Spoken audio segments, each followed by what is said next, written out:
Hi, I'm Tisha, and I just wanted to take a moment to remind you that this podcast deals with the hard stuff in life. We share stories of trauma and triumph, and the subject matter may be alarming to some listeners. Please check the show notes for content warnings and take care of yourself. If you want to support the work we are doing, please check out our Patreon at patreon.com/nowwhatpod. You're listening to Now What, a podcast where we celebrate the human spirit by sharing stories of strength and resilience. For those going through hard times or looking to get inspired to change their own life, we're your hosts, Jen and Tisha. Hi, welcome back to Now What. I'm Jen. And I'm Tisha. Today we're going to be joined by Rita, who is actually one of my colleagues at work, because I do have a day job. And I'm a full-time teacher, and Rita and I work together. And we've had quite a few conversations around topics that are relevant to this podcast. And she expressed an interest in being on it. And we're so happy that she's here with us today. She describes herself as a regular stressed out mom. And I think that her story is really, so many people are just going to relate to it and see pieces of themselves in it. So thank you, Rita, for coming on today. Thank you for coming. And superstar teacher too, not just a regular stressed out mom. Yes. And superstar teacher, of course. Oh, you're very sweet. Thank you so much for having me. I'm thrilled to be here. I'm a little nervous as well, but I'm definitely feel that there's like value in speaking about what we're going to be talking about today. So thank you for giving me this platform and allowing me to be vulnerable here with you too. I feel very comfortable, like having known the both of you. So it just seemed like a natural fit to share my story. So thank you. We appreciate you being here and being willing to be vulnerable with us. So I guess I should start by giving you a little bit of some background about me. Growing up, I can remember always having anxiety. And I think and to be clear, it was like being anxious is very different than having an anxiety disorder.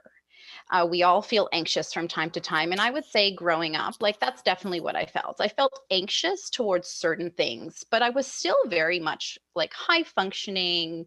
The anxiety that I did feel didn't usually impact my like day-to-day life. In fact, sometimes it actually propelled me to do really well. You know, I really wanted good grades. So I was anxious. I studied a lot and I was anxious for tests. So I just studied and I got good grades. And similarly, you know, I was anxious about money and how I would spend my money. So like that worked out advantageously because I would just save more than I spent and I was aware. And, you know, by the age of 25, I was able to buy my first house. Like, great. Like this is the anxiety that like helped get me to a great place in life. And slowly it started to change. Probably in my 20s, I get married, do all the things, get anxious, got my bride anxiety going on, but still very manageable with like, and I call it like, I label myself as like having high functioning anxiety.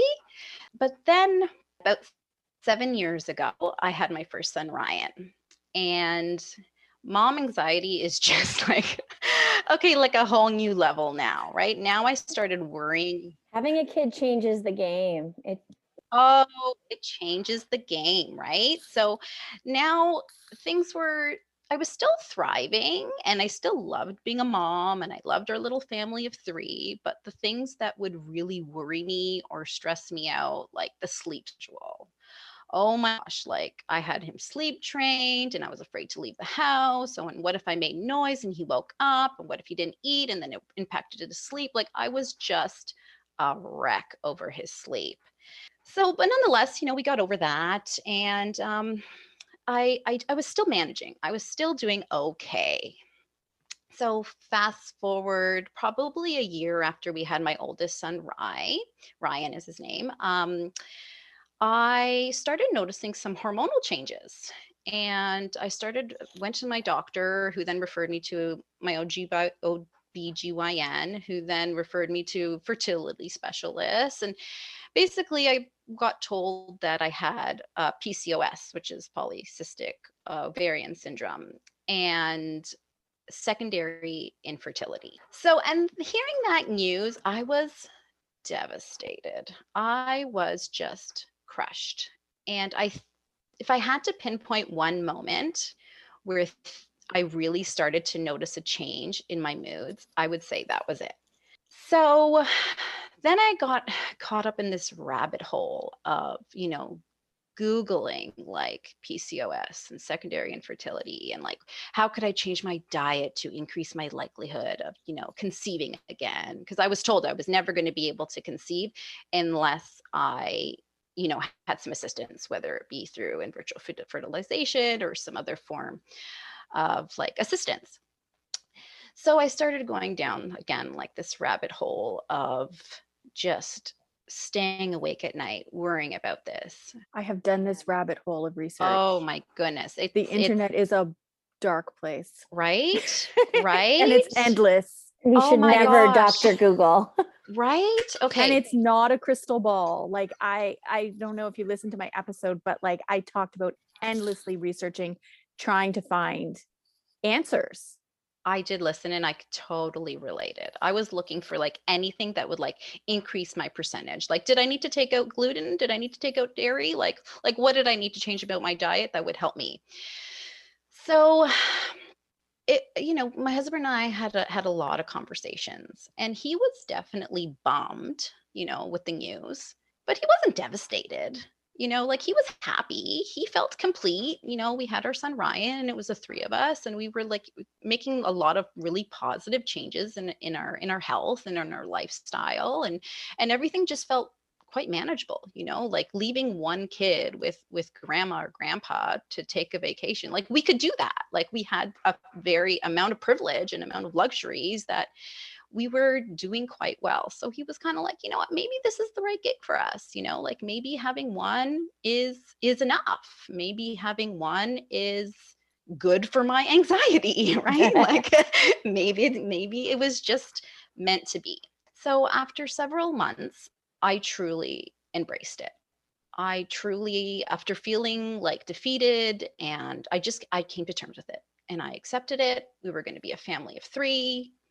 And my husband had always had this dream of going back to school to pursue a different career. And this was the time to do it. So he quit his job and he enrolled in school. And 2 days later, I kid you not, 2 days later, I received the follow-up from my latest blood work from my OBGYN, and I was pregnant. Oh my gosh. I know. And usually, so usually this would be a time to rejoice and celebrate. And it wasn't for us. Like it really wasn't. We were shook. We had just come to terms with the fact that we weren't going to have another, and we started making plans for not having another. Mm-hmm. And I'm pregnant. So we have this unplanned pregnancy. And I'm going to be honest with you, like our marriage really took a toll. Like we were really, really struggling with this news. And without getting into too much detail, because I feel like half the story is Eric's to tell, mm-hmm. I'll just leave it at the fact that we were tested. We were really, really tested. Mm-hmm. And we weren't sure if our marriage would survive. So thankfully, we're still together. We did pull through. But that was a really dark time. And looking back now, like that's when I think the depression hit. And I didn't know it at the time, but my whole pregnancy with Owen, he's my second, I was depressed. I was like just so irritable and so sad and so confused. And like, I didn't know if my marriage was even going to survive. Right. Like, so it was a hard time. And I recognize that it was hard for my husband, Eric, too. We were really, really in a dark place. And,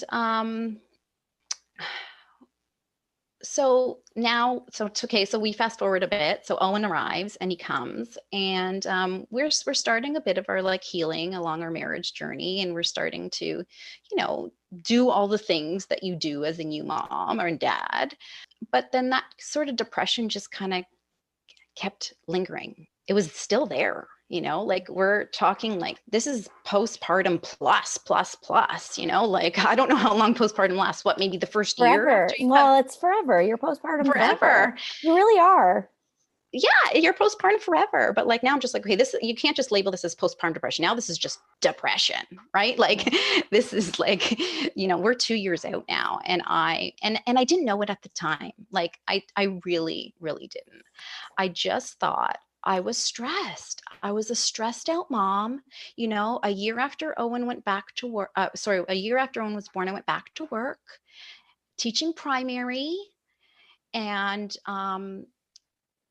gonna say like lovely class, but some stressful parents. There was some things going on, and I would hold it together all day at work. Like Tisha, like we'd go in the staff room, we'd shoot the shit. Like I don't think anybody would know like how badly I was struggling because I held it together. I was so good at faking it. Well, and then I'd come home and I would be a momster.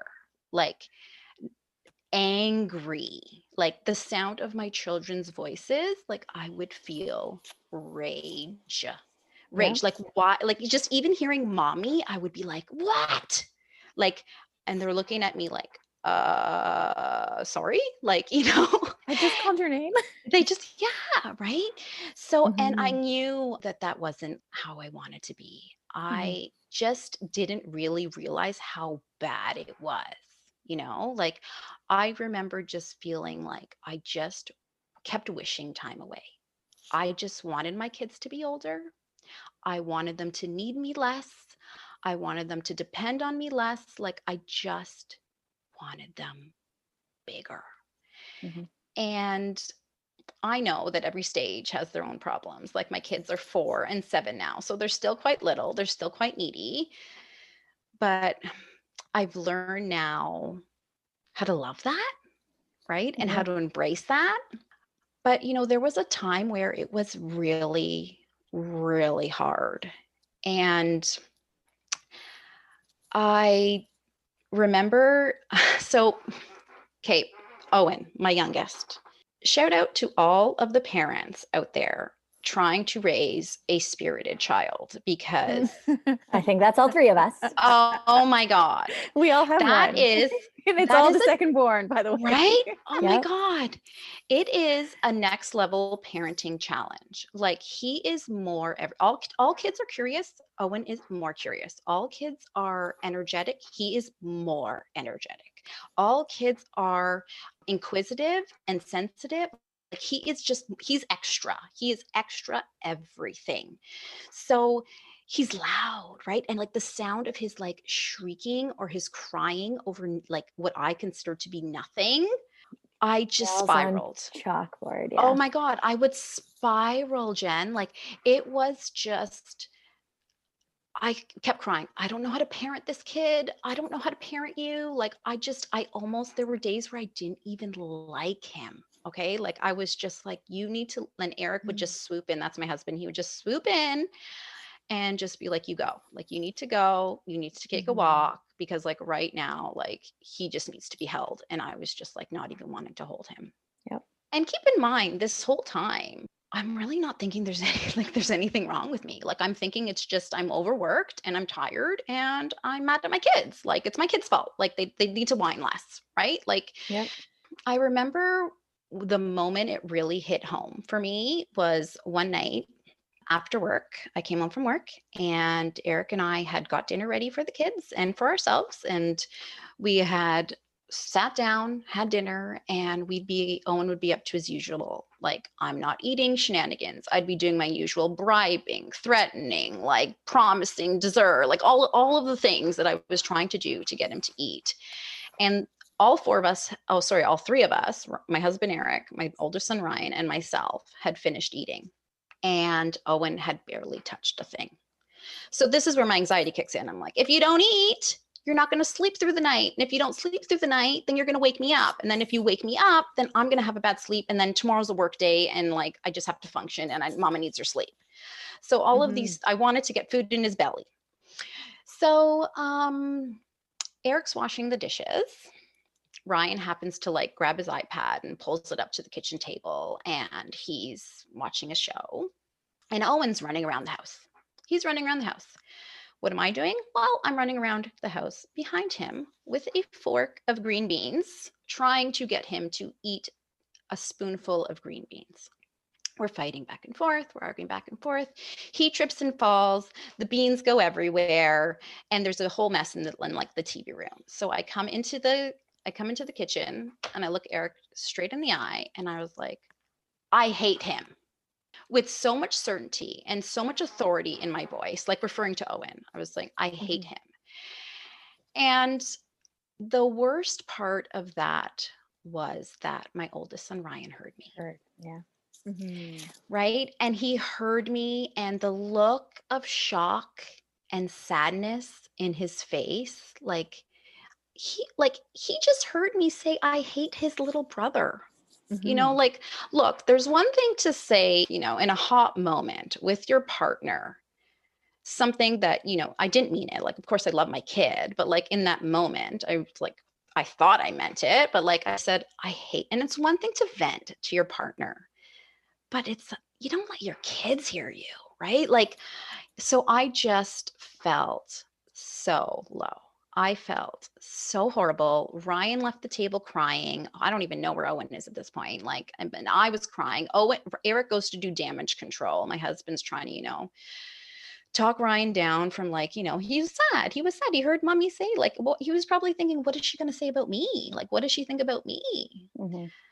So that whole night was just rough. I just remember feeling like a piece of shit.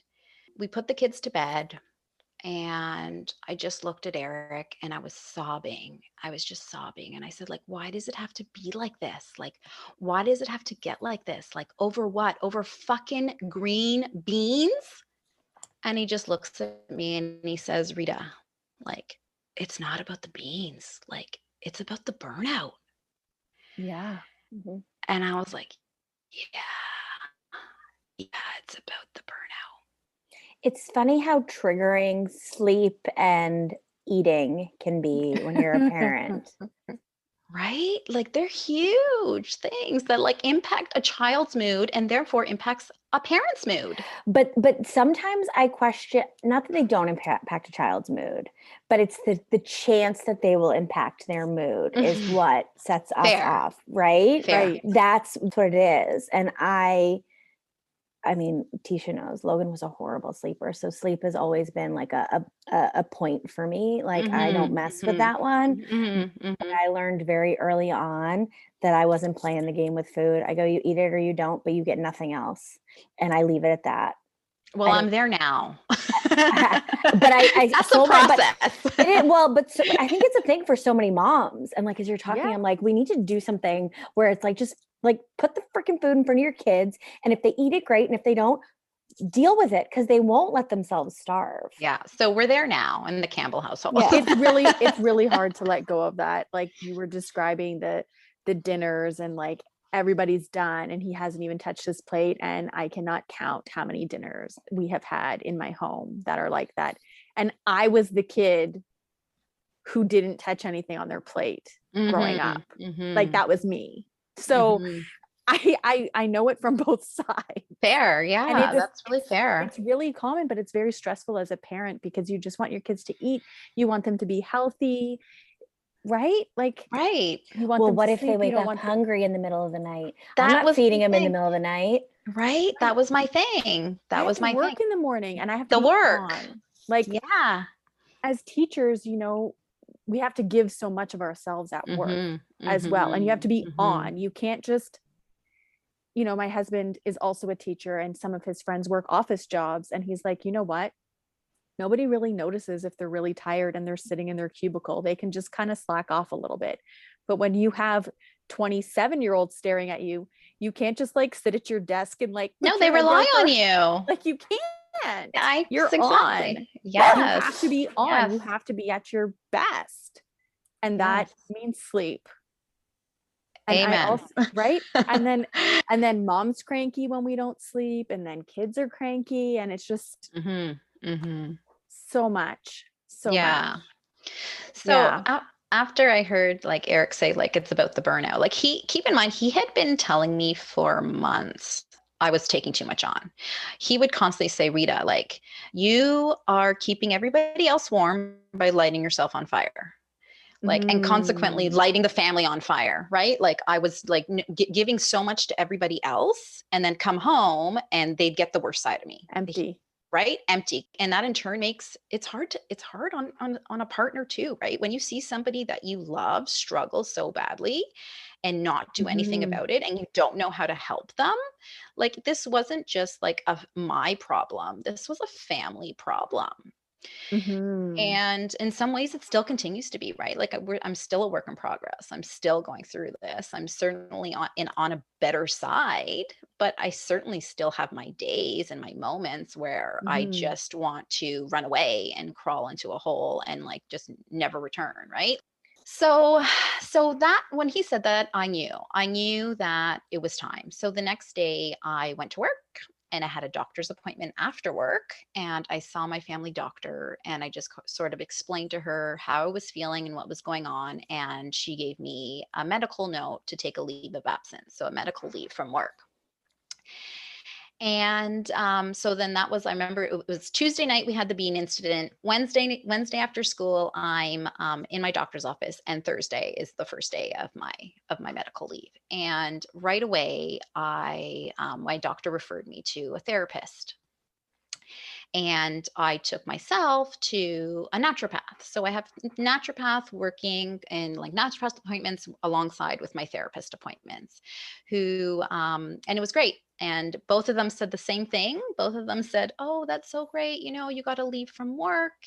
And they were so relieved that I had taken a huge stressor off my plate. And while I don't disagree with that, it was also really hard because now is when the real work started, right? Like now is when I needed to get better, right? So yes, they were relieved that I didn't have work in the way, and so was I. But now I had feelings of guilt and shame and feelings like I was being judged and feeling bad. Like I taught little kids, right? Like I taught 6 and 7-year-olds, and like teacher was just gone one day. Like, and I didn't like they didn't know why. I just left, right? So that comes with a huge amount of guilt. And so, in working with my therapist, who ended up referring me to a psychiatrist and working with them as well, I was just sort of, I remember one afternoon, I just spent a lot of time talking about things that made me anxious and how I was feeling and how I could recognize that now I wasn't just a person who was anxious sometimes. Now I was a person that had like anxiety disorder. Like it was impacting my day to day and my ability to function. And she she kind of says to me, so Rita, like you thought about your anxiety, but like when are we going to start talking about your depression? And I just kind of paused. I was like, what? Like, I didn't think I was depressed. Like, I wasn't Not crying. If depressed. anything, I was raging. I was just so irritable. Like, I'm snappish. And now I can see that these are all very much signs of depression. My inability to even make the simplest decision. Like, if Eric could be like, you want to go for a restaurant? Where do you want to go? This is pre-COVID, of course. Where do you want to go? Oh, I don't know. Like, I didn't even know what I wanted to eat. Like, I couldn't even decide what to wear in a day. Like, it was just, yeah, like, so, yeah. So we go through the whole assessment or whatever they give you, their questionnaire. And it turned out that I had severe anxiety and depression disorder. So again, talking about hard work, hard work, working through that. First of all, unpacking that and recognizing that in myself, because forever I didn't want to talk about it. I didn't like that word depression. It sounded so serious, right? Yeah. And I didn't want to, like, I held myself to such a standard that like I wanted to be perfect, like I wanted to be just an unattainable standard, a standard that I would never hold any one of my friends to. I don't know why I thought I needed to hold myself to it, but I just worried about what people thought about me. And I worried how I was going to be perceived. And Mhm. so to be known as, or to know like that I had depression, I just kind of felt like it was a sign of weakness.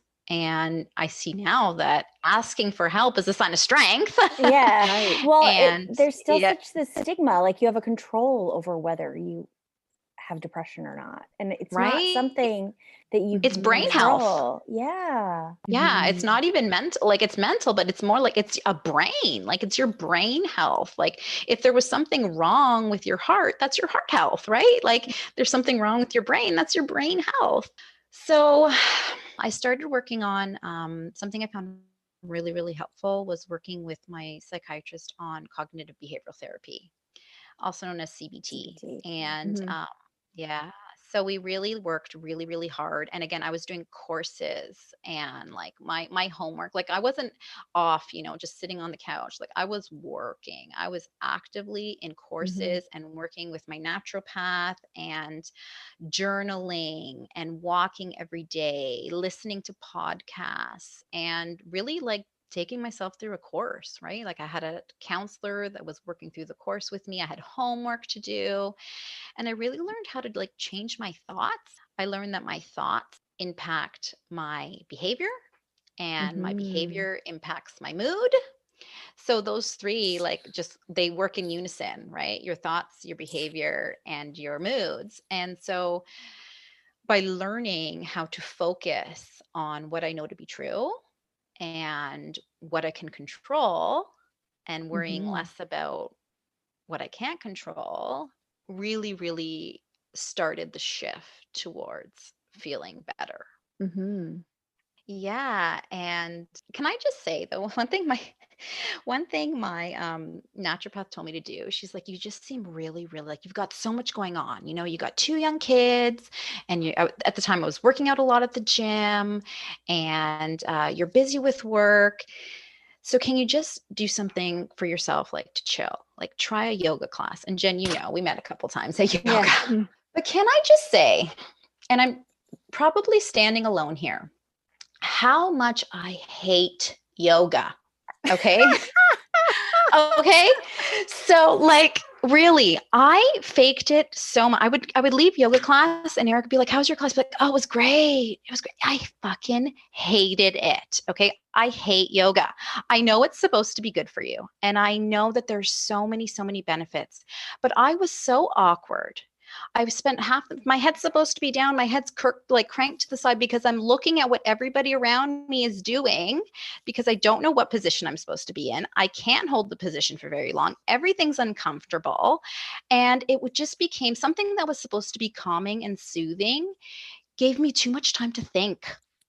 Oh my gosh, what was it called, Jen? Savasana? Shavasana. Okay, so I was That's the literally only reason I do yoga. okay. So I'm lying there, and this is again pre-COVID. So the instructors could actually touch you. And every single time we're lying there, the instructor would have to gently put some pressure on my shoulders so that I would like stop tensing my shoulder blades together. So Mhm. she tried to help me relax, because even lying there, I would be so tense, and everything was like just going through my mind, like thinking about all the laundry that I have waiting for me at home, or thinking about like, what we're going to have for dinner. Like it was too quiet. My mind was racing. And all I kept thinking was, I hate this. I'd rather be in a spin class with music blasting so I can't hear myself think, and than being here. But yet I'd come out and I'd fake it. I'd be like, it was great. It was wonderful. Can't wait to be back next week. But can I just Yeah. say, I'm sorry, I might stand alone here, but I hate yoga. So Well, that was a I trick that think didn't work. I have two comments on that, and you still could hate yoga. But my two comments on that are, where you were taking yoga was not the ideal situation for somebody who was new to yoga. Okay. Number one, because you Okay. definitely had all kinds of levels. And if you're somebody who's prone to wanting to be perfect in comparison, Yes. that was not the right room to be in. Number Okay. one. Felt that. I feel Num- that. Yeah. I don't care what anyone else is doing, so it doesn't matter to me. Number two, you also went in there with, this is going to calm me down. This is supposed to calm me down, instead Mhm. of just going in there and doing it and like letting it be what it was, instead of focusing Mhm. on either not being able to do the pose, or this is supposed to be coming down and now it's not coming down. And then I could be doing something else and this is not coming. You know what I mean?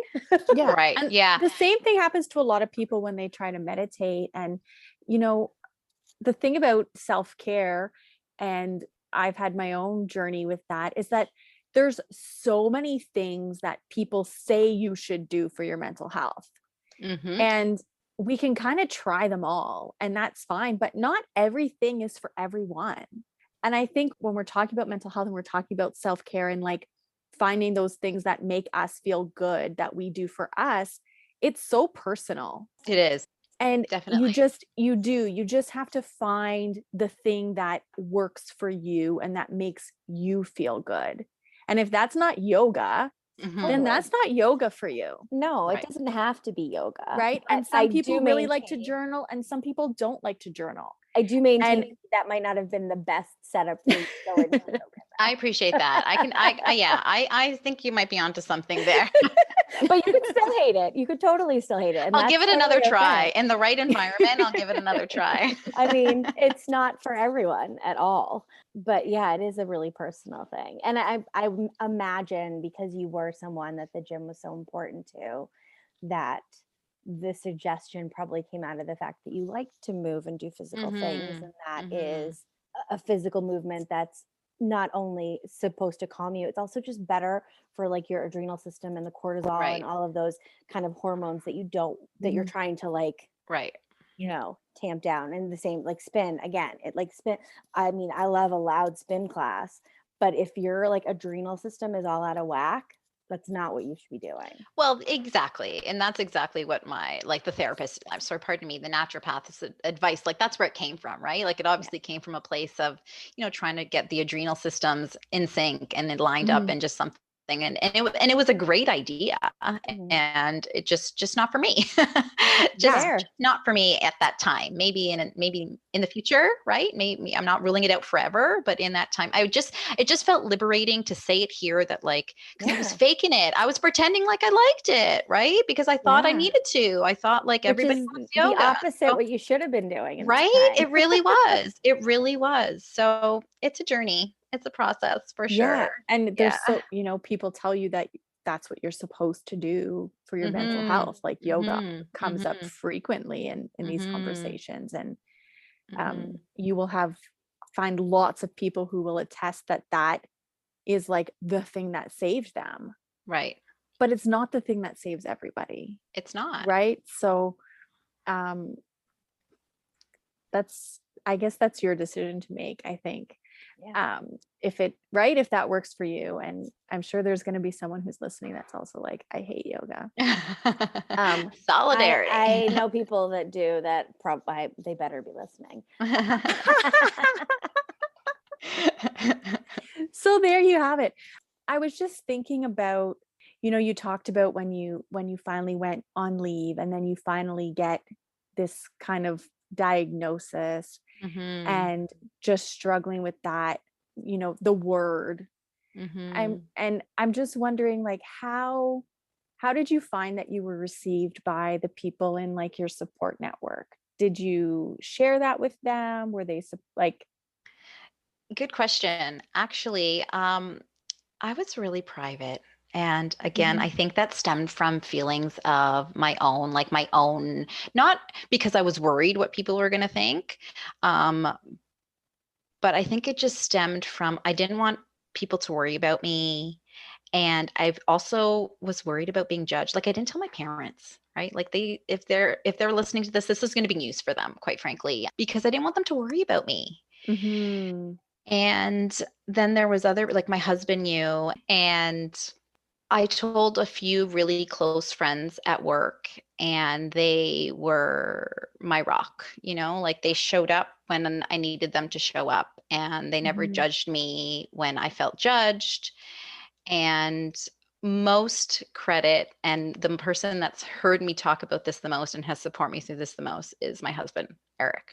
And I don't think we spend enough time acknowledging, we talk a lot about mental health, but we don't spend also enough time talking about how it affects like those around you as well, like in watching somebody, like struggle.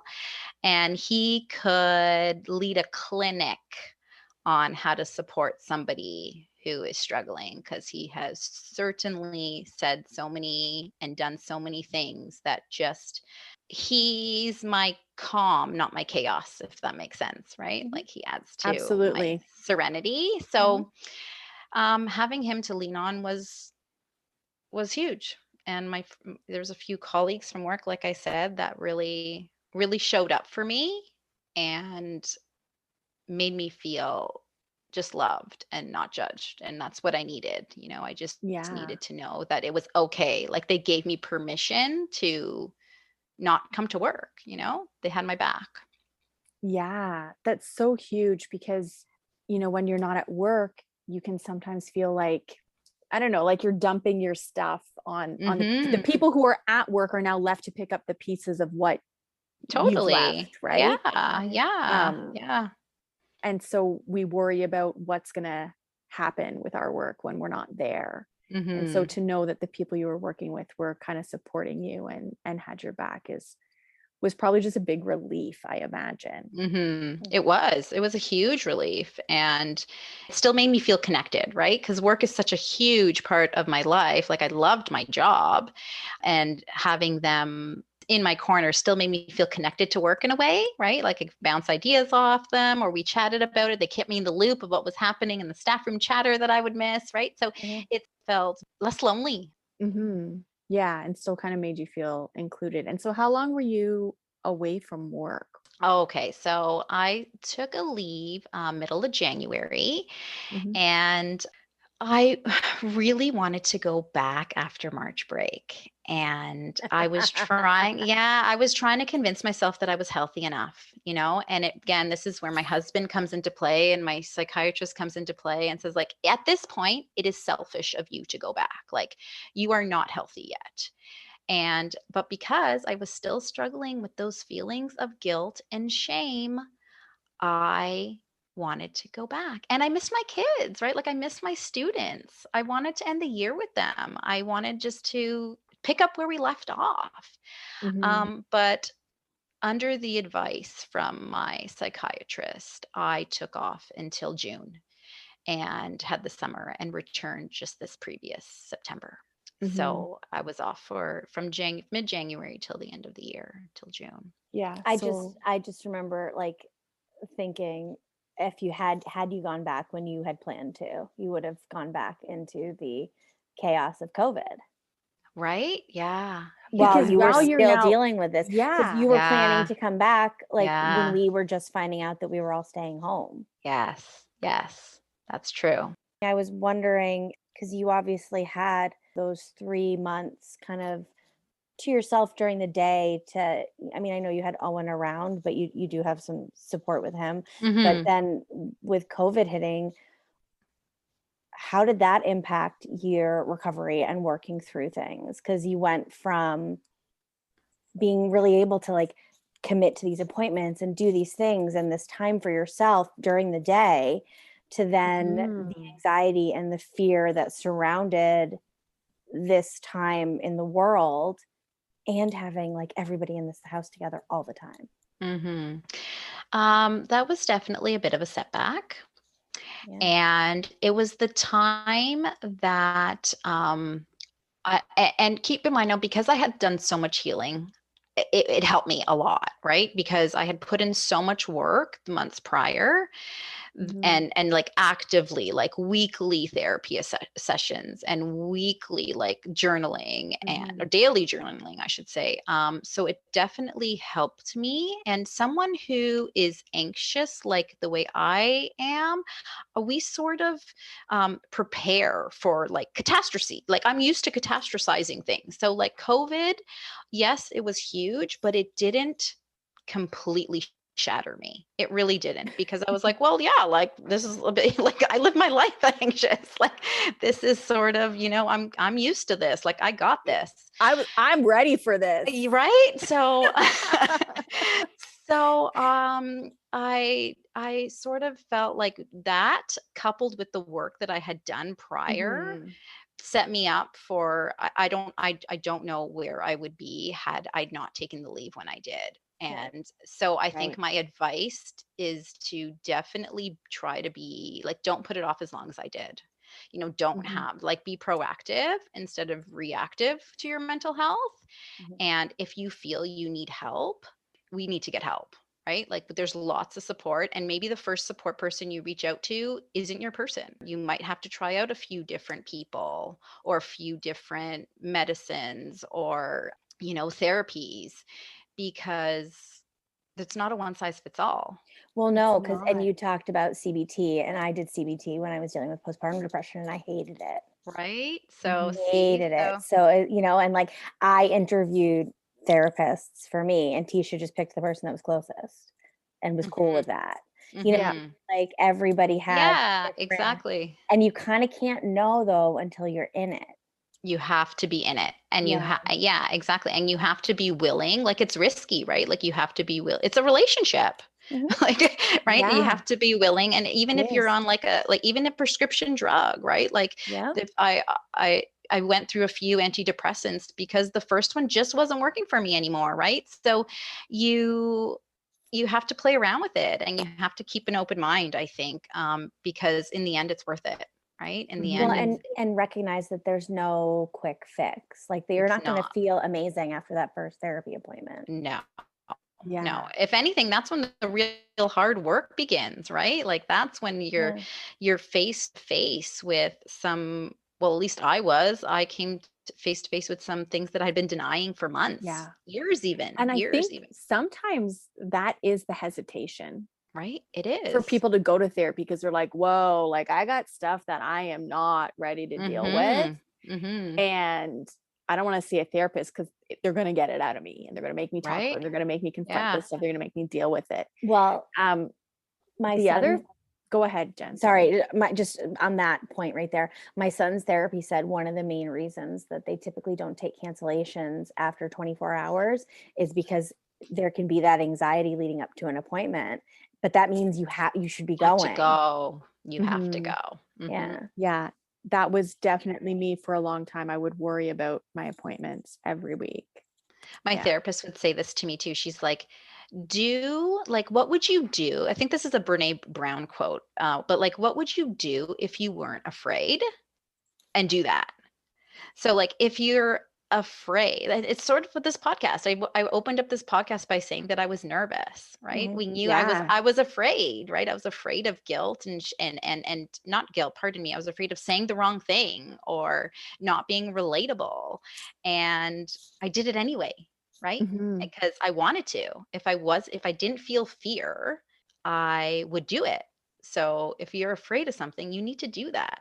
You need to do Well, what's holding you back. it's telling you that Yeah. you care about something. Yeah. Yeah. Yeah. Yeah. The other thing that, strikes me as I'm listening to your story is kind of that moment where you realize that you needed help. And, you were saying, don't wait as long as I did. But I Mhm. think that's the thing sometimes that is so hard for people to recognize in themselves Mhm. and to acknowledge that they're at a point that they need help. And when you tell your story and you were talking about Eric saying, this isn't about the beans, Mhm. this is about the Mhm. burnout, and that you were able to listen to that because Mhm. sometimes there's also, I think, people in our lives who are telling us, like, he was telling you, honey, you Oh, he need was. help. I love you Oh, and he you need was. help. Had he Mhm. been saying things to you before? That's actually For what I wanted months. to ask, because Yeah. I personally, my mother and my husband had called me out about postpartum depression about 4 months after my first was born, and I Mhm. wasn't having it. I wasn't having it. Yeah. I Yeah. didn't deal with it until a year after my second was born. Mhm. Mhm. Yeah, I think like he was for sure like he started off subtly and then he was not so subtle and I just kept saying like, no, I got this. Oh, I'm just tired. Oh, I just need a good night's sleep. Or oh, I ate crappy today. Oh, I need to do a work. Like I had all the reasons Yeah. If I why. can just Like make I it through to this long weekend, like just exactly. let me get to March break. Mhm. Mhm. That's I just hear a it, million right? teachers Like say that. yeah, and I just didn't want to even like, I just couldn't bring myself to think about that I couldn't handle it all. I mean, there was people like going through, everybody has their shit and everybody has their own shit and they're still showing up for work, like there was colleagues that are going through divorce. They're there every day. There's other people with 2 small kids that also drive them wild and they're there every day. Like there's people with all sorts of life stressors and they were showing up for work. So why couldn't I? I felt inadequate. I felt like I was less than. I felt like there was something wrong with me. And I was trying to prove to myself that like, no, I got this. I got this. I got this. And at work, I did have it, like I was a good teacher. Like nobody would know. Like I think did it really well. As someone who worked with you, like I knew you had, I know your job is stressful. I'm also a teacher. Yes. So, there was obviously, I knew that there were challenges in the job. And I knew you had 2 kids and we commiserated on several occasions about the chaos of mornings, right. Trying to get everybody out the door. Yeah. Yeah. But I had no idea, Rita. And then all of a sudden you weren't at work anymore. And I'm like, where's Rita? Oh, she's not here. And then I don't know, at some point I put it together. Well, weeks went on. Yeah, exactly. It was an extended leave. And I've been on this type of leave myself. So it didn't take me too long to figure out that it wasn't just a cold. Right. Yeah. Right? Yeah. Yeah. It's crazy, the rumors that go around schools, by the way, when a teacher takes a leave. And I knew that. So that's why I would feel stressed and guilty, like you're trying to avoid those rumors. You're trying to like the stigma, right? Like that's part of the reason why I didn't want to do it. I didn't want to, like I kept pushing through. And, I like to think like my students feel loved, like they feel cared for, but at home, I couldn't give that same thing to my own kids, my poor, like my husband too. Like we were all struggling. We were all, because I'd keep it together. For your kids at school, but you couldn't keep it together at home. I think it's so funny because before we started recording, you were like, well, maybe, my story isn't enough, or it isn't this, or it isn't that. And I think it's really easy, especially as women, to first of all feel like anything about us isn't enough, number one. But number two, this pressure to feel like we have to manage all the things. And what's so important, I think, about your story, especially now in COVID, because I mean, you can't go on a newspaper's website or read a magazine without it talking about the mental load of motherhood, especially in this time, and how much more women are taking on in this time. It's highlighting the mental load of motherhood because frankly, I think mothers were overloaded already. This is just bringing it to the forefront. But we're getting even more piled on us. Yes. When you're talking about virtual schooling and that in December alone in the US, but I'd venture a guess that it's mirrored here, of all the jobs lost, they were all women. You know what I mean? Like whether it's being laid off or fired or having to leave the workforce, it was 100% women. And I'd imagine that a portion of that could be in leave kind of capacities because of stress, because of everything. But also they're calling it the she session. It's like the devaluing of women and the work that they do. And but I think there's this impression or feeling or what have you that women can't like work up to the level of men or whatever. We're not paid. There's all of these things, but what is never factored in is what women are dealing with outside of the workplace. Yeah. Because most moms I know, Tisha, I feel like you guys have a very good even kind of split of who does what in your house, because your husband does all the cooking. But my husband does the cooking, which we can talk about. But most women, but even you guys would go together to swimming, like from the outside. I'm not going to comment on your marriage, but from the outside, it appears to be very evenly split. I am very lucky. Most women I know, though, they'll work their full-time job and they'll come home and they'll make dinner and they'll make sure the kids do the homework. And maybe the husband's there, maybe the dad is there, or the partner is there, maybe they're not. But it's still, even I think traditionally women are still taking it on. pre-COVID in a perfect situation that The, was not the perfect. responsibility of managing all of the things are there. Well, it's called the And- mother load for a reason, right? Yeah. Like we Exactly. bear it all. All this to say, and I kind of got out of my soapbox a little bit there, but I think your story is so timely and important now, because yes, it all kind of came to a head pre-COVID, but I would imagine it's coming to a head even more now when you have families that are together all the time. Yeah. So yeah. you're saying you think there might be mom rage happening right now, Jen? Like, I think that, that part of your story is so relatable, Rita. I mean, Yeah. I think I told Tisha when we were like on a prep call the other night that I like Wyatt until 5 o'clock and then I can't be around him. I know. I really do. I'm not just saying I know, like I actually know, like I feel you. I get I've it. learned to add because I think anyone that's listened knows that I'm alone with my children. I've learned that if I lose it and I have to, drop an I hate you, it's a right now. Right now, I hate you. I love you. I will always love you. Right now, I really don't like you. Yeah. Yeah, that's we're key. all capable of saying things Totally in the moment. Well, yeah, I mean, we ended up using it. I mentioned briefly earlier that Eric went and did some damage control because I was just too distraught, like with Ryan, and he ended up using it as a teachable moment. And like, everybody at any, like, there's going to be so many times in your life where you say things that you wish you didn't say. Yeah. And, like how are we going to move forward though? We're going to own it. And we're going to apologize. And like, sometimes we speak in the heat of the moment. It doesn't excuse the behavior. Like I still shouldn't have said it, but we have to own it and we have to learn from it. Right. And he saw that mommy's not perfect, right? Like he knows I love him and he knows I love his brother. But at the same time, like moms and dads make mistakes too, right? I think Tisha and I've talked about this a lot. Like, you need to let your children see your that humanity. Right? Yeah. You do. And I'm big on admitting, like, I think it's so important to just admit when you've been wrong and model that for your children.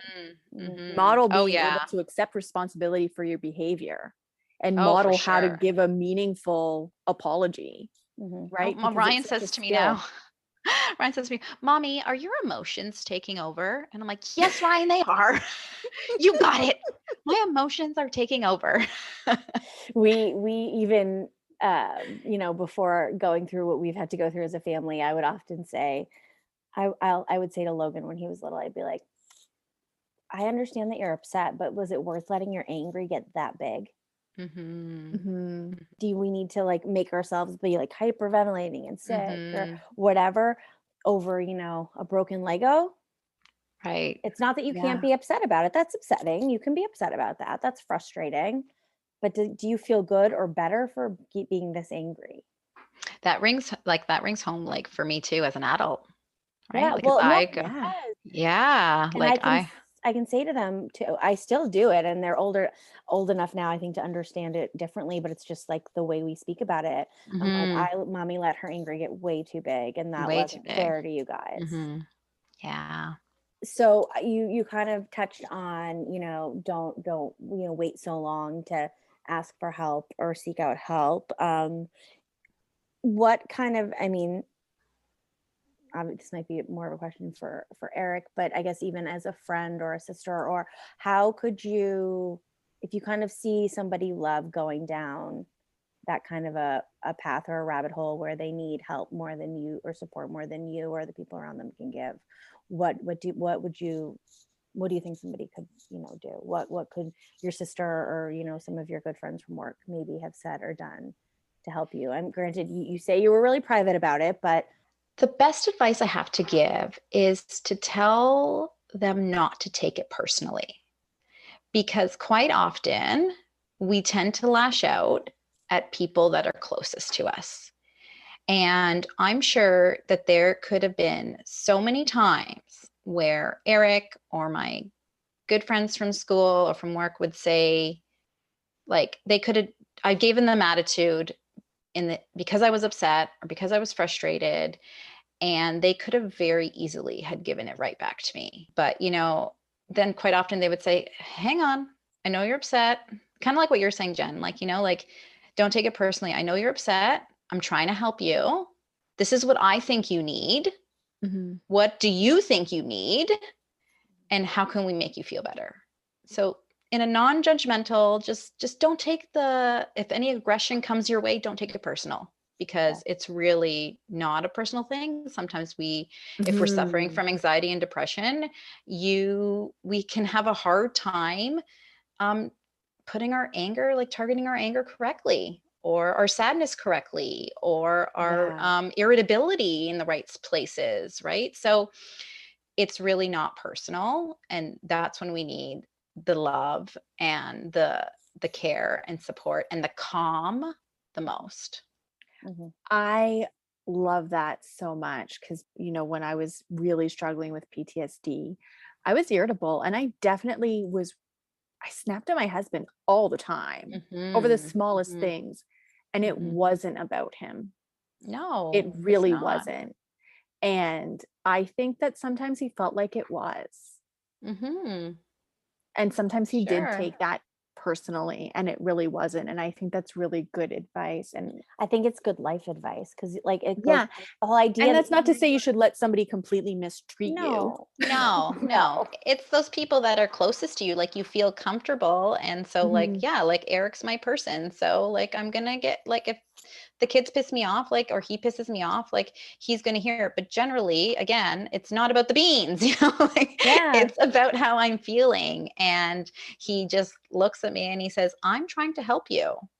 Chill, like, let me help you. Like, don't get mad at me. Let me help you. And that goes a long way. It really goes a long way, because I feel seen and I feel heard, and I feel not judged. I feel accepted, just in all my ugly, when I get ugly like that, I still feel that he's got my back. That's amazing that you have that partner. It's not about the beans may become a catchphrase. Like, it's definitely going to show up in our Instagram feed. Let's be real about that. Yes. It's not that's about a good the one. beans. I love it. We all had those moments where it's not about the beans. Well, and I do think that not taking it personally if somebody is lashing out, I think speaks a bit to kind of like part of what our mission is, and it's to increase empathy, because 90% of the time, whether somebody is like in full on like crisis mode or just dealing with something, they will snap at someone. And if it's out of character or not what's normally going to happen, give them the benefit of the doubt that maybe they're dealing with something that you can't see. Yeah. We walk around with a lot. We're all carrying a lot. Yeah. We carry a lot. Yeah. Definitely. Sure. Well, thank you so much, Rita, for coming on and sharing. Yes. I really think that there are a lot of people that can relate to a lot of your story. I know Tisha and I definitely both did. Yeah. Thank you. And we really appreciate it. Thank you. I appreciate you too. Thanks for listening to Now What? If you've enjoyed this episode, leave us a review. Your ratings and reviews help more people like you find our podcast. Don't forget to subscribe and share this episode with someone you think would love it. And make sure to find us on Instagram at nowwhat_podcast. Until next time, we're Tisha and Jen. Remember, your hard times are the chance to write another chapter.